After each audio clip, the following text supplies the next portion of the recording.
High বন্ধুরা, আসসালামু আলাইকুম। আশা করি আপনারা সকলে অনেক ভালো আছেন। আমিও অনেক ভালো আছি। বন্ধুরা, আমি আপনাদের স্বাগত জানাচ্ছি বেসিক কম্পিউটার টিউটোরিয়াল সিরিজের দ্বিতীয় পর্বে। বন্ধুরা, আপনারা এই যে কম্পিউটারের উপরে যে আইকনগুলো দেখতে পাচ্ছেন, মানে ডেস্কটপের উপরে যে আইকনগুলো দেখতে পাচ্ছেন, এই আইকনগুলো চাইলে হাইড করে রাখা যায়। সেটা কিভাবে? এই যে মাউসের ডান বাটন ক্লিক করবেন যে কোনো একটা ফাঁকা জায়গায়।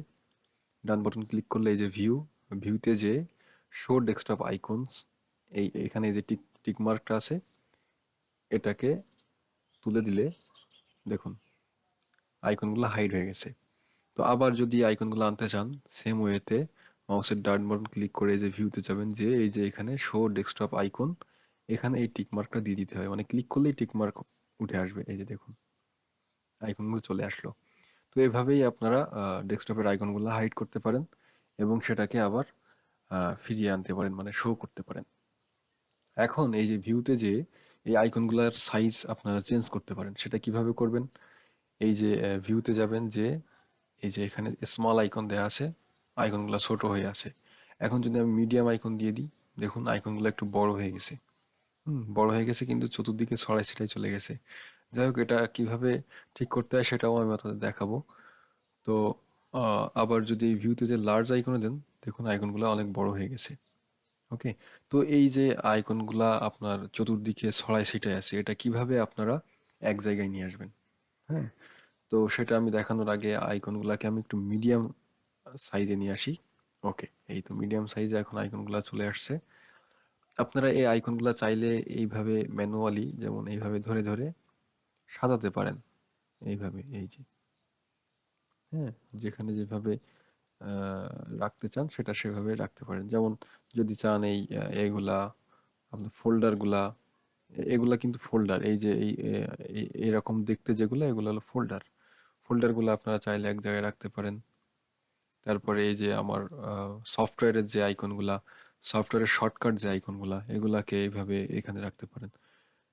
কিন্তু এটা অটোমেটিক্যালি করা যায়। যেমন হচ্ছে, আমি যদি এই শর্ট বাইতে যাই, শর্ট বাই নেমে যদি ক্লিক করি, দেখুন নাম অনুযায়ী এগুলা একেবারে সুন্দরভাবে সাজাই চলে আসছে এক সাইডে। ওকে। তো এটা যদি শর্ট বাই টাইপ দিয়ে দেন, আইটেম টাইপ, তাহলে এই যে দেখুন ফোল্ডারগুলো এক জায়গায় চলে আসছে প্রথমে, তারপরে হচ্ছে আমার আইকনগুলো আসছে। হ্যাঁ, শর্ট বাই টাইপ দিয়ে দিলে এভাবে এগুলা হবে। তারপর শর্ট বাই নেম দিয়ে দিলে আবার জায়গায় চলে যাবে। আমি এখন কিন্তু এটাকে সরালে এদিকে নিয়ে যেতে পারছি।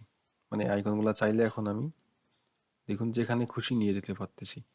কিন্তু আমি যদি এই যে ভিউতে যে অটো অ্যারেঞ্জ দিয়ে দিই, তাহলে দেখুন এটা আমি চাইলে আর সরাই নিয়ে যেতে পারবো না। এটাকে আমার এক জায়গায়, মানে এক লাইন দিয়ে রাখতে হবে। যেমন এটাকে আমি চাইলে কিন্তু এখানে রাখতে পারবো, এই যে এখানে রাখতে পারবো। এটাকে চাইলে এখানে রাখতে পারবো, কিন্তু আমি চাইলে এখান থেকে সরাই নিয়ে যেতে পারবো না। কারণ হচ্ছে আমি অটো অ্যারেঞ্জ অপশনটাকে সিলেক্ট করে রেখেছি। ওকে। তো এভাবেই আপনি আপনার ডেস্কটপের আইকনগুলোকে সাজাতে পারেন, বা লুকায় রাখতে পারেন, অথবা শো করে রাখতে পারেন।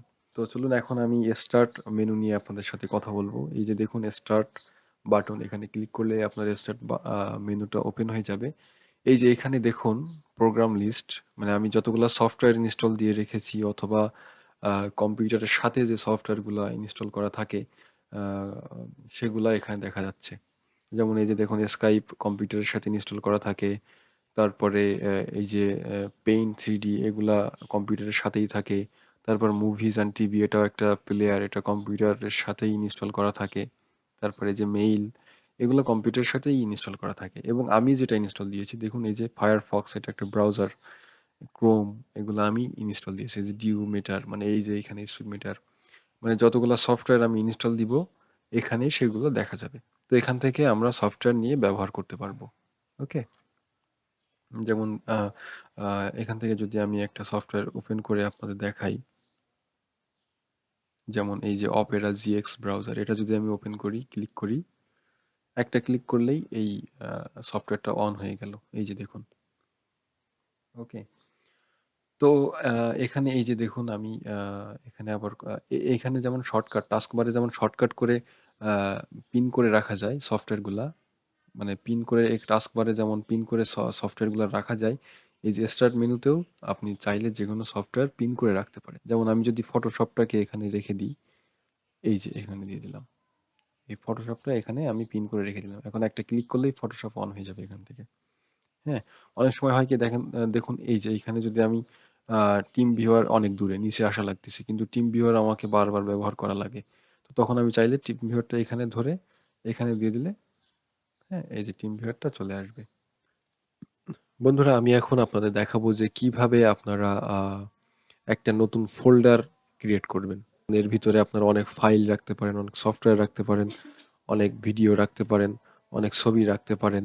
হ্যাঁ, তো কিভাবে আপনারা ফোল্ডার তৈরি করবেন?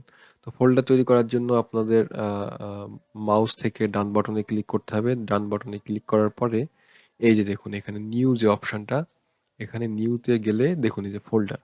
তো এখানে নিউতে ক্লিক করলে এই যে নিউ ফোল্ডার এখানে চলে আসছে। আমি আসলে কিন্তু ফোল্ডারটা এখানে ক্রিয়েট করছি, কিন্তু সে ফোল্ডারটা এখানে চলে আসছে কারণ হচ্ছে আমার এই যে আইকনে অটো অ্যারেঞ্জ দেওয়া আছে এই জন্য। ওকে, তো আমি এখানে একটা ফোল্ডার ক্রিয়েট করি, পরবর্তীতে অটো অ্যারেঞ্জটা তুলে দিয়ে আবার ক্রিয়েট করে আপনাদের দেখাবো। ওকে, তো ফোল্ডারের নাম আমি এখন দিচ্ছি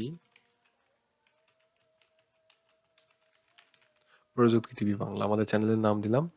দিয়ে এখন কিবোর্ড থেকে আপনারা চাইলে এন্টার ক্লিক করবেন, অথবা মাউস যদি অন্য জায়গায় ক্লিক করেন তাহলেও ফোল্ডার ক্রিয়েট হয়ে যাবে। তো আমি কিবোর্ড থেকে এন্টার প্রেস করলাম। ওকে, প্রেস করে এই যে দেখুন এখন আমি ডাবল ক্লিক করলে আমার এই ফোল্ডারটা এখন চলে আসলো, ওপেন হয়ে গেল। ওকে, এইভাবেই আপনারা ফোল্ডারটা ক্রিয়েট করতে পারেন। তো আমি এখন এখান থেকে অটো অ্যারেঞ্জ তুলে দিলাম, দিয়ে আমি আবার এখানে ডান বাটন চাপ দিলাম, চেপে এই যে নিউ ফোল্ডারে গেলাম। এখন দেখুন ফোল্ডারটা এখানেই চলে আসছে। দেখুন এখানেই ফোল্ডারটা চলে আসছে কারণ আমি এখানে অটো অ্যারেঞ্জটা তুলে দিয়েছি। ওকে, এখন আমি একটা নাম দিয়ে দিই এখানে, আব্দুর রহিম। আপনারা যদি চান ফোল্ডারের ভিতরে কোনো কিছু ঢুকাই দিবেন, ফোল্ডারের ভিতরে কিছু রাখবেন, সেটাও আপনারা পারেন। কিভাবে করবেন? যেমন আমি এটা এখন এর ভিতরে ঢুকাই দিব। তো আমি এখান থেকে ধরে এনে এখানে ঢুকাই দিলাম। দেখুন এই ফোল্ডারের ভিতরে এখন আইকনটা চলে গেছে।